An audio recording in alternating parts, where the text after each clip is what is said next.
एक अभंग आहे. कारे नाटविसी कृपाळू देवासी तो जगाशी एकला तो. बाळा दुधा कोण करीते उत्पत्ती वाढवी श्रीपती सवे फुटती तरुवर उष्ण काळ मासी. जीवन तयासी कोण घाली तेने तुय नाही केली चिंता. राहे त्या अनंता आठवुनी तुका म्हणे ज्याचे नाम विश्वंभर त्याचे निरंतर ध्यान करी. निरंकाराची ओळख, निर्मात्याची ओळख, भगवंताची ओळख जीवनामध्ये सर्वात महत्वाची आहे.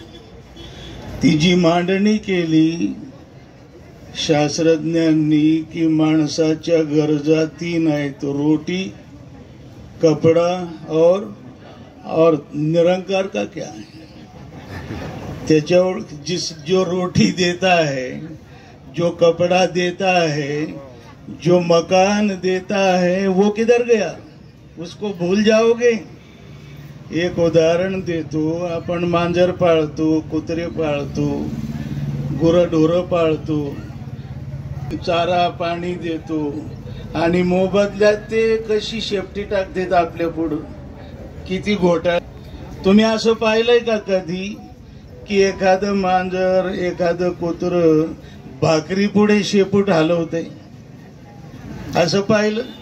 एखादा जनावर, एखादी गाय, बैल चाऱ्या पुढे शेपटी हलवताना पाहिली का?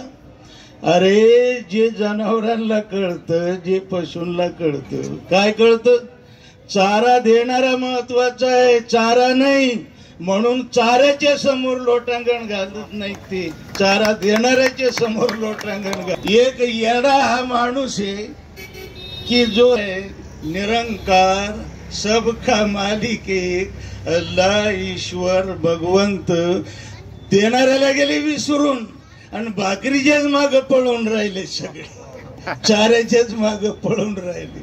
सत्संग याच्या करताय, त्याची ओळख करून देण्याकरताय. ती ओळख खूप महत्वाची. तो आंधळा नाही, तो बहिरा नाही.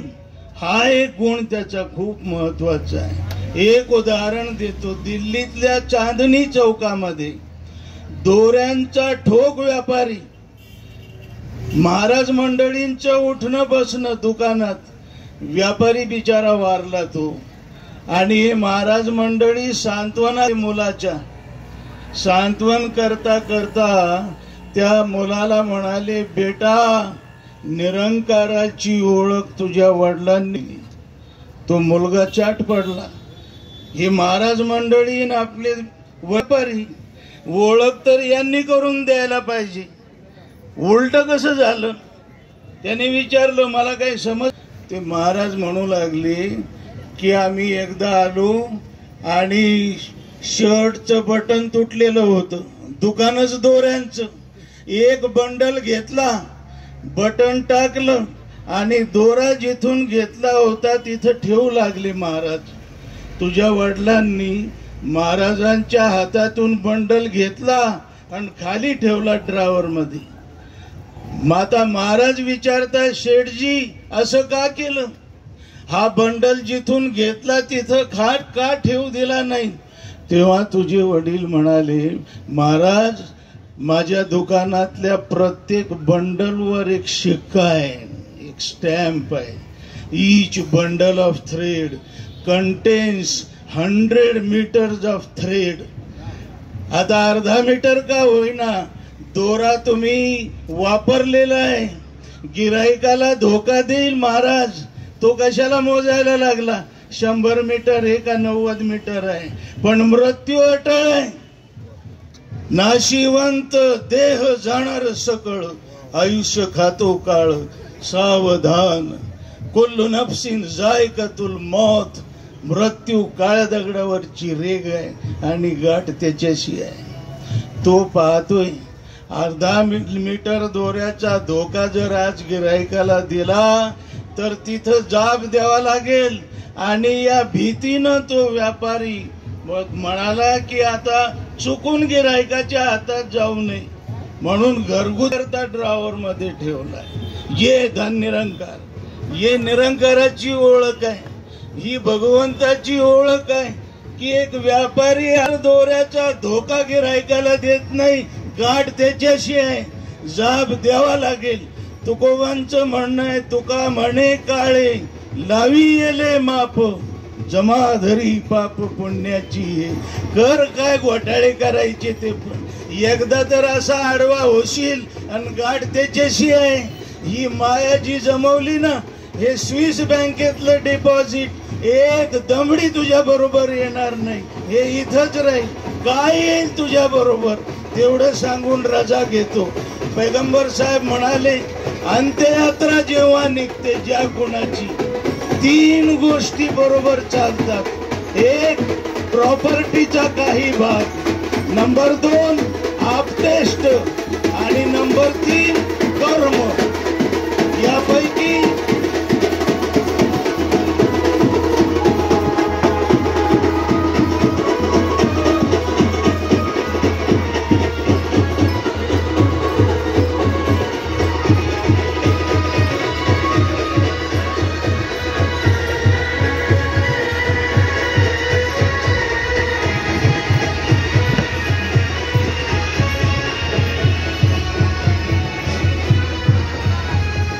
तर आपला विषय चालला होता की आपल्या बरोबर काय येतं आणि पैगंबरांचा उपदेश मी आपल्या समोर ठेवत होतो की अंत्ययात्रा जेव्हा निघते ज्या कोणाची, आपली पण निघणार आहे जनाजा, 3 गोष्टी बरोबर येतात। पहिली जी आहे ती ऐश्वर्याचा काही भाग, नंबर 2 आपतेष्ट येतात ना अंत्ययात्रेत, आणि तिसरी गोष्ट आहे कर्म अमल। पहिल्या 2 गोष्टी आहेत ना त्यांना मर्यादा आहे। ही जी प्रॉपर्टी आहे ना, मृत्यू का एकदाचा आला, ही वारसांची धन आहे, एक दमडी बरोबर येणार नाही, एक दमडी बरोबर येणार। चुकून अर्ध्या पाव तोळ्याची अंगठी राहिली, अग्नी दिला तर सावडायला गेल्यावर काय करतील, राग चाच पडून पाहतील, क्यों ईमान बेचता है, का बेईमानी करतो, का घोटाळे करतो रे याच्या करता, हे बरोबर येणार नाही ना। का डिलिव्हरी नॉर्मल होत असताना सीझर करता डॉक्टर साहेब, अरे का दुधात पाणी घालता, हे बरोबर येणार नाही ना। आपतेष्ट येतील नाही असं नाही, त्यांनाही मर्यादा आहे। अग्नी देतील, 2 अश्रू घालतील, प्रार्थना करतील, चिर शांती लाभो आणि जातील परत, का येतील बरोबर, चालले परत। ऐश्वर्य राहिलं माग, आपतेष्ट गेले माग।